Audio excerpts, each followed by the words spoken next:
those national pundits love to pick someone like that. They're like, oh, I'm different. Albert Rusnak is a great DP signing, and ooh, this is gonna be popular. And he is putting together an MVP caliber season. Ooh, this is gonna be really unpopular. I like it.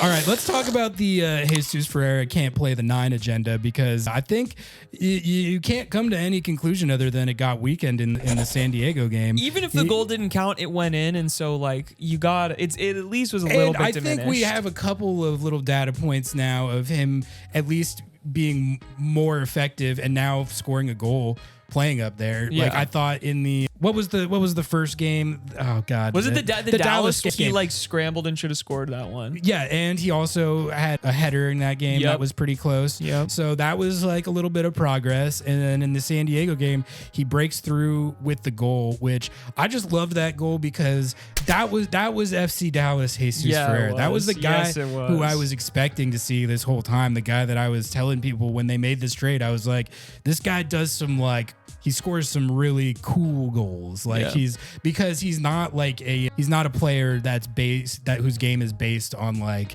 physical traits and athleticism. He's a slighter guy, and he's fast. He's got pace, but he's more of a cerebral. Like, I'm gonna get my goals by IQ and like outsmarting you. And that's exactly what he did on that play. The low cross from Rothrock, and then the touch he takes to kind of put the defender in a spot where he's really, I feel like the CB on that play like kind of did everything that he could have done, but the touch was just so good, and then the execution on the shot was just inch perfect. So I just loved to see that he got on the score sheet, but also the manner in which he did it was just vintage Jesus Ferreira, and hopefully it's a sign of things to come. But you can't score your second one until you score your first, so that's out of the way.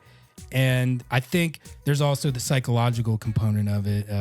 I think the longer you go without scoring a goal as an attacking player, especially on a new team, the more it has the chance to get into your head, right? So I think it honestly felt like there was a little bit of that starting to seep in with how long the scoreless drought has gone. So that's over. And I'm not saying that he should start at the number 9 in any situation where Danny Musovski or Jordan Morris are available. But I do think that he showed enough over this last week of games that I feel like if there is a situation where he has to do it again, I wouldn't feel terrible about it. I would be fine giving him the run there, and you're not in a situation where it feels like you're doing that and it's totally chalked, which that's progress from where things stood with it as recently as like 2 weeks ago. Yeah, I mean, that goal was pretty sick. Yeah, it was like great. that goal was pretty sick. And like, if cool goals count, that is trademarked by Happyfoot Sadfoot, but cool goals do count. And I think extra so when like you haven't scored and you score an absolute banger. That pass from Rothrock was awesome. Everything about it was great. And the whole sequence, the first ball from Alex rolled on to put Rothrock in, then Rothrock with the classic service from out wide. Fantastic touch by Ferreira. Perfectly executed shot. You can't do it up much better than that one. You can't at all. So I mean, I don't know. I don't think that there's any world in which anyone's thinking, oh, we need to start this guy as the number 9 going forward. But I think he's settling. He's settling, and I think his celebration even showed that, like, just wiping off the cobwebs, man. Like, I thought that was great. And also, him and his partner just had a baby, so that means new baby bump. That was also part of the celebration. It was like a multifaceted celebration. He brushed himself off. He did he said, "Rip me out the plastic because I'm acting brand new already." The fist pumps, and then the baby with the suck in the thumb. Yeah, so it was a great goal, great celebration. No one clipped and this. I think an encouraging sign that Jesus Ferreira can function as the number 9 for this team, or just score if need be, just score a goal. Just score. Exactly. Like I like he could play the 10 and score. Like he could play the winger. Like whatever. Like he's got that off of his brain.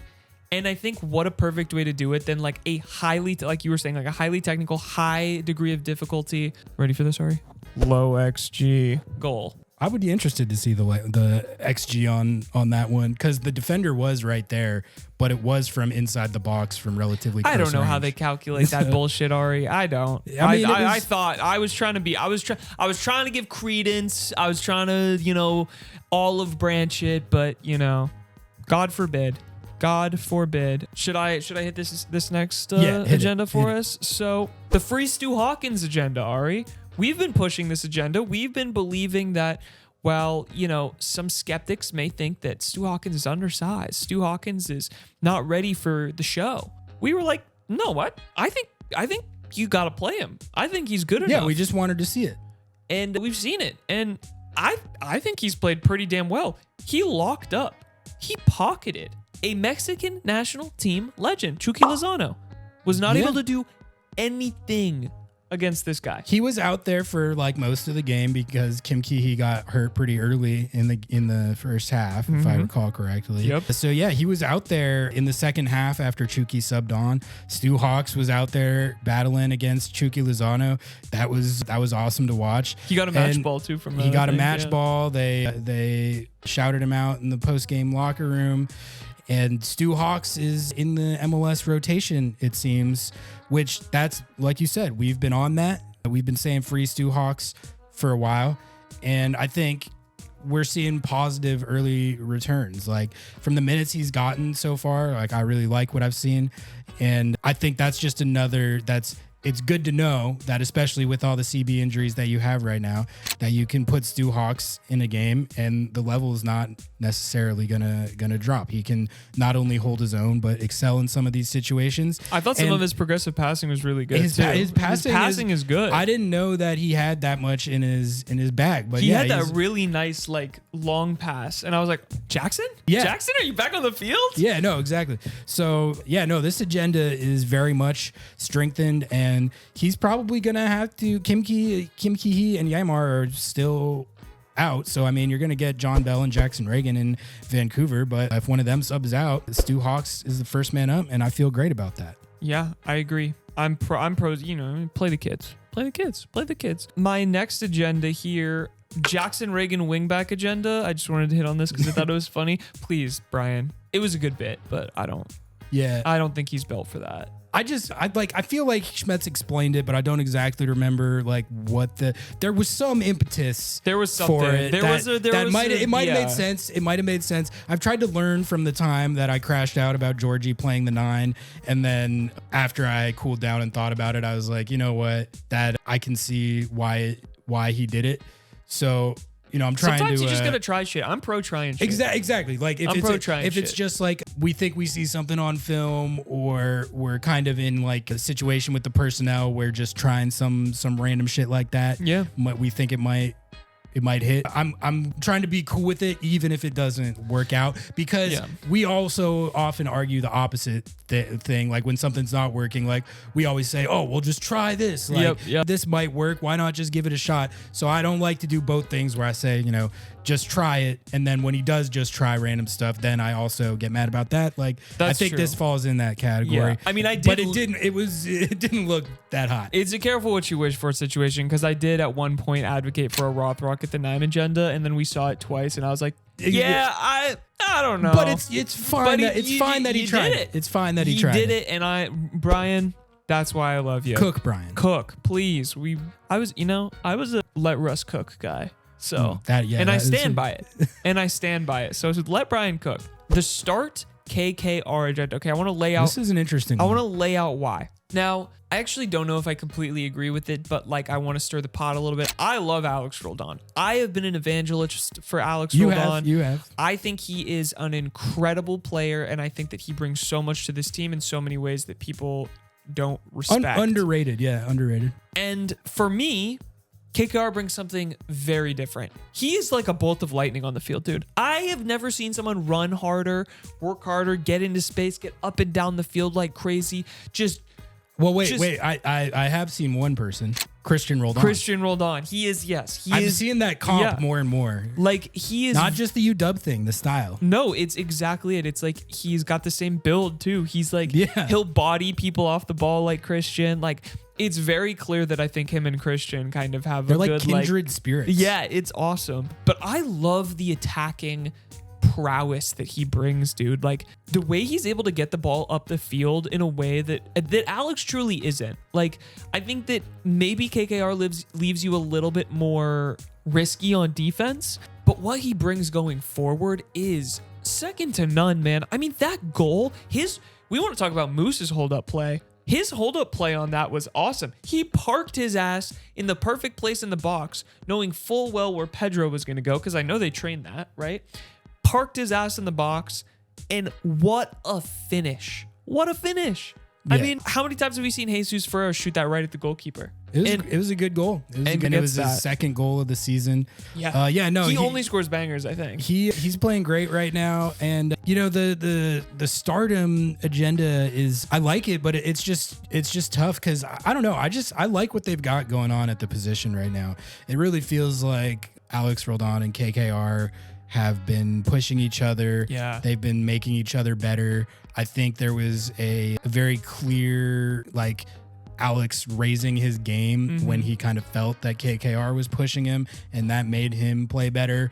And KKR kind of super hungry because he's just breaking in and realizing that, like, I can be a starter for one of the biggest teams in MLS after, I think him and Rothrock are boys too. So yeah, like not even having a guarantee that I'm going to make the first team, being the last guy cut last year. And now I actually am like on the precipice of being like a major to this team, 2 MLS goals. So I think that's made him elevate his game, and it's created a good situation, I think, at that position where they're pushing each other and they're both playing at a level where, honestly, whatever one of them is starting in a given game, I feel great about it. But that's actually the perfect like situation. That's what you want. That's what you want. Theoretically what you want at every position. And I think what they've got going on at right back has really embodied it.